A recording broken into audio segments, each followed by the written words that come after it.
So the question, should you live your life as if you have infinite time?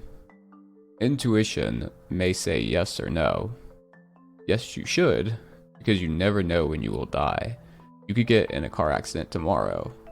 Living as if you have infinite time will allow you to cherish each moment to the maximum.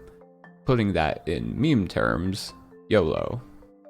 Although, that can probably go the other way around too. If you YOLO through life, you're probably increasing the chance that you will die earlier. But maybe dying earlier will be worth it if the quality of each moment was amazing. Another reason to live as if you have infinite time is this puts you in an abundance mindset. Many people live in a scarcity mindset. I don't have money. I don't have a partner. I am ugly. I am boring. I don't have any skills. It's easy to get trapped in mindsets like this, and they just never let you go. All your actions are based around those thoughts that appear in your mind. Whereas, if you live in an abundance mindset, your actions are based on abundance. For example, a person with this mindset can accept reality, but at the same time, have the mindset that they can accomplish anything. Maybe they truly don't have money, but that doesn't phase their moment-to-moment experience. They view themselves as infinite. No matter what the external circumstances of their life happens to be, they feel love. They feel the beauty of existing as a living creature. They transcend simple feelings and become something greater. Their actions are controlled by something greater. Thoughts don't have control. Feelings don't have control. External environment doesn't have control. Maybe each of those things has varying forms of external control over the person in abundance, but it does not have control over their moment-to-moment experience. Simply existing as a living creature gives you default abundance. And these words are coming from someone who has spent many hours rolling around on the floor in 10 out of 10 kidney stone pain. Even if you can't agree with some of the previous statements, you can't deny that trying to maintain a mindset of abundance is more useful than a mindset of scarcity. Abundance mindset brings growth, love, life. Scarcity mindset brings suffering, hate, death. So, that is my thoughts on why you should live as if you have infinite time. But what about the other path? Why should you not live as if you have infinite time? Well, as discussed earlier, you will live life more fully, and there's a chance you will die earlier. How important is it for you to survive a long time? How important is quality of life for you? It doesn't have to be black and white. What balance works for you? Maybe it can be argued that living life as if you have infinite time is not authentic. It does not align with reality. You don't have infinite time. Unless the longevity space cures aging soon, who knows? But we can assume you don't. Living life in an illusion can be dangerous. Honestly, I'm not sure why, but I feel like I've had experiences where my mind drifted away from reality, and this ultimately harmed me.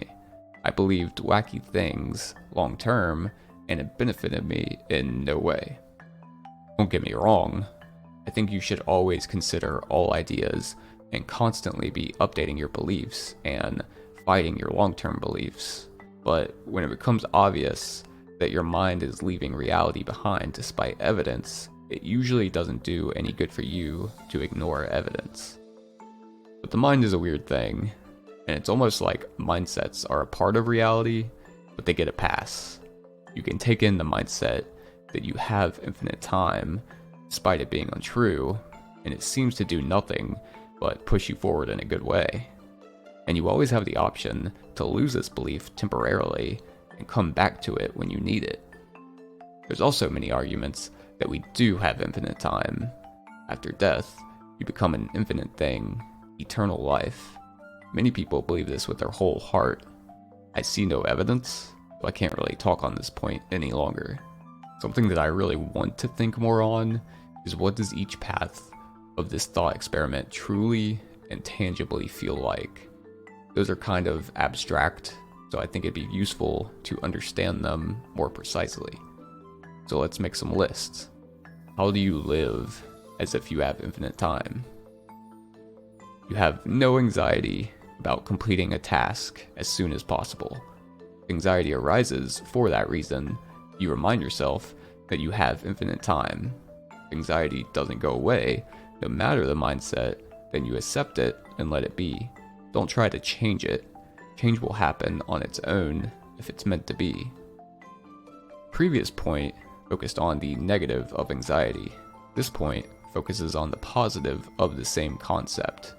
You allow yourself to get lost in the moment. It's almost as if the concept of time doesn't matter. The present moment is perfect. Maybe the external world is telling you that you work a job and you need to get this task done by the afternoon. This makes you hyper-focused on time and how much effort you are putting into your work. Despite all of this, you are unfazed by these external circumstances. You continue to play as if each moment is your playground. You let it be. And if you can't, something inside of you just can't let go of the external circumstances and the anxiety they bring, then you accept it. You accept anything and everything that comes your way. The joy, the suffering, all of it. You play with all of it. A good point to realize here is that living as if you have infinite time does not mean your experience of life is sunshine and flowers. My mind makes this mistake quite often. When you suffer, part of you probably doesn't want that suffering to be infinite. You cling to the desire to escape suffering that's forced onto you. Accept it all, and you'll be closer to living as if you have infinite time, despite tough circumstances. I'm not super confident about this point I'm about to share. I think someone who lives as if they have infinite time does not care about perfection. They don't let making the right decision affect them. They simply make decisions. They, of course, try their best to make the right decisions, but they don't linger on decisions for so long that it brings suffering. Whenever you linger on a decision that long, it is a sign that you are attached to an outcome. Maybe you're a cancer patient and you're deciding on chemotherapy or not. Your aunt had cancer and took chemotherapy and it killed her. What if she would have declined it, went the natural route, and then survived? This is the kind of decision that you linger on for good reasons. The outcome is life or death. This is the kind of situation where the mindset of abundance feels like it departs from reality. You take chemotherapy and it does kill you, then you indeed did not have infinite time.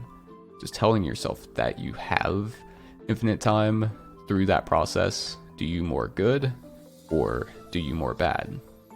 I think it does more good because it allows you to be present in the moment rather than hyper-focused on the fact that you are about to die. And as I mentioned before, simply existing in each moment is default abundance. Does that mean that when you are hyper-focused on a future outcome instead of the present moment, that you are moving away from existing?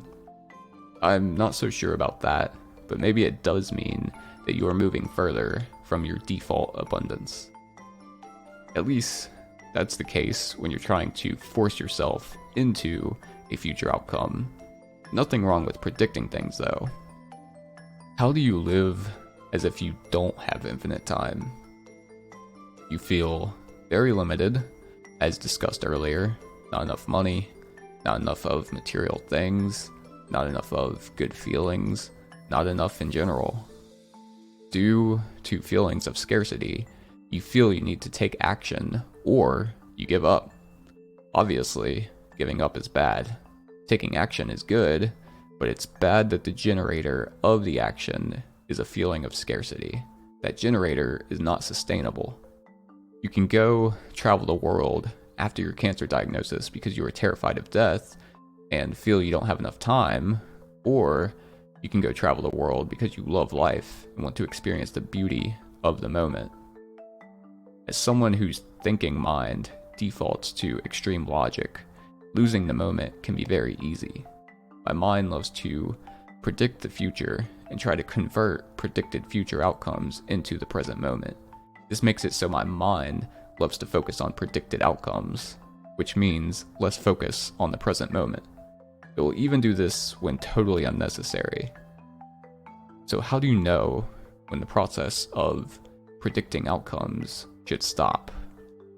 This process that takes you away from the moment and abundance. How do you know when you need to do more predicting of outcomes and depart from the present moment?